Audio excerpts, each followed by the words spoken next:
नमस्कार दोस्तों, आपका मेरे YouTube चैनल एस्ट्रो कमला में स्वागत है। दोस्तों, क्या आप अपनी लाइफ में असंतुलित महसूस कर रहे हैं, डिसबैलेंस्ड हैं? क्या आप ऐसी स्टेज या ऐसे फेज़ का अनुभव कर रहे हैं जहाँ पर आप अपने आप को पुश करने में, आगे बढ़ाने में असक्षम महसूस कर रहे हैं? तो केवल अपने आप से 3 क्वेश्चन करिए कि क्या आप सही जगह पर हैं? क्या आप सही लोगों के बीच है? क्या आपके पास कोई पर्पस है? हम एक एक क्वेश्चंस को लेते हैं। मेरे पास कई व्यक्ति आते हैं मार्गदर्शन हेतु और ऐसी स्थिति का अनुभव करते हैं जहां से उन्हें आगे बढ़ने में परेशानियां महसूस होती है। मैं उनकी कुंडली के 3 हाउसेस देखती हूँ। क्या आप सही जगह पर है? मतलब उनका चतुर्थ भाव। कुंडली का चतुर्थ भाव आपका इंद्रिय सुख का भाव है, आपके समस्त सुखों को दिखाता है। यह माता का भाव होने के साथ साथ हर प्रकार के आनंद का भाव है। यह आपका घर है। तो क्या घर का ऐसा माहौल है जिससे आप परेशान रहते हैं, चिंतित हैं, या घर में कुछ ऐसी समस्या है? मतलब आप अपने घर की स्थिति को ठीक करने की कोशिश करें। कभी कभी स्थितियाँ ऐसी होती है कि आप घर में रह कर के कुछ कार्य नहीं कर पाते हैं। तो यहाँ पर कुछ योग ऐसे होते हैं जो बर्थ प्लेस से दूर जाने पर कहीं न कहीं आपको मेंटल पीस देते हैं।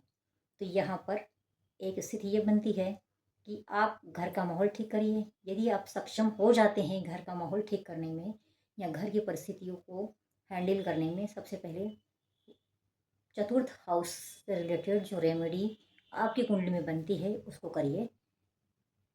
अदरवाइज आप बर्थ प्लेस से दूर जा कर के कुछ कार्य कर सकते हैं। दूसरा क्वेश्चन है कि आप क्या सही लोगों के बीच है? दोस्तों, सही लोगों से तात्पर्य है कि आपका सर्किल क्या है। आप जिस या जिन लोगों के बीच में बैठते हैं, उठते हैं, इंटरेक्शन करते हैं, तो क्या वो लोग ठीक है? क्या आप टॉक्सिक माहौल में रहते हैं?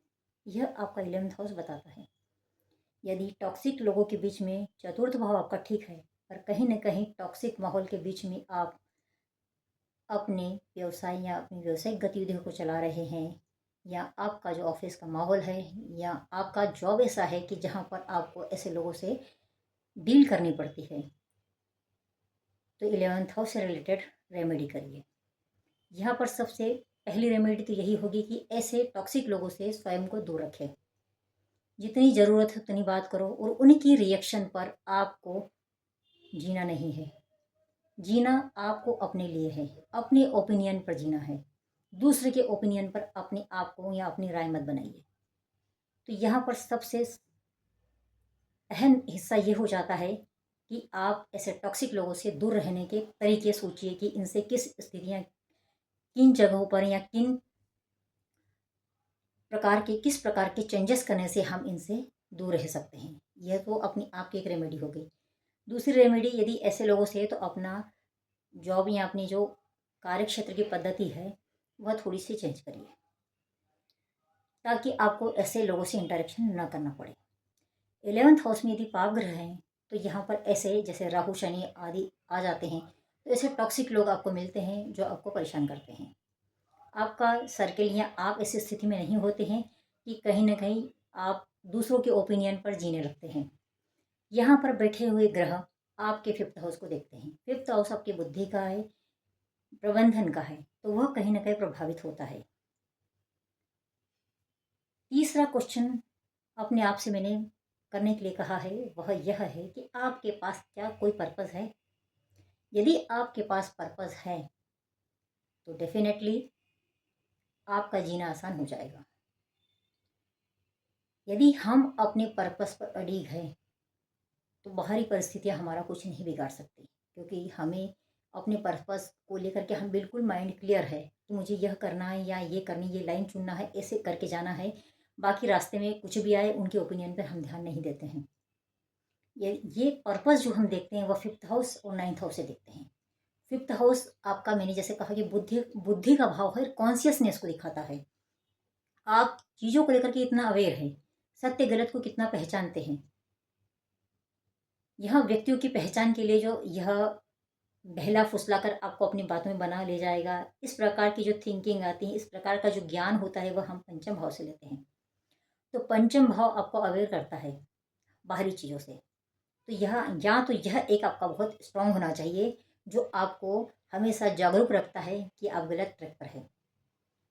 या फिर आपका नाइन्थ हाउस यह भी पर्पस को दिखाता है कि आप धरा पर इस जीवन में किस लिए आए हैं। उन्हीं परिस्थितियों, उन्हीं लोगों और वही कार्य या वही भाग्य लेकर के आप आसपास लोगों से घिरते हैं। तो यह या फिर आपका नाइन्थ हाउस बहुत अच्छा स्ट्रांग हो जाना चाहिए। दोनों हाउसेस में से एक हाउस स्ट्रांग हो गया, तब आप अपने पर्पस में क्लियर हैं। तो ऐसी स्थिति में यदि आप जब भी असंतुलित महसूस करें, तो अपने से, यदि किसी एस्ट्रोलॉजर से आप बात नहीं कर पा रहे हैं, किसी से मार्गदर्शन नहीं ले पा रहे हैं, यह भी एक भाग्य होता है कि आपको मार्गदर्शन की ज़रूरत है या नहीं। यदि मार्गदर्शन मिल रहा है तो आप उसको मानेंगे या नहीं मानेंगे, यह भी कुंडली से पता चलता है। तो यहाँ पर आप स्वयं से 3 क्वेश्चन करिए और तीनों क्वेश्चंस का सॉल्यूशन आप अपने आप में ढूंढ सकते हैं और दृढ़ संकल्प के साथ आप आगे बढ़ सकते हैं। ये एक सिंपल रेमेडी है। एक ज्योतिषी इस चीज़ को ज़रूर फॉलो करता है। दोस्तों, यदि आप भी किसी प्रकार की समस्या से जूझ रहे हैं तो आप मुझसे जुड़ सकते हैं।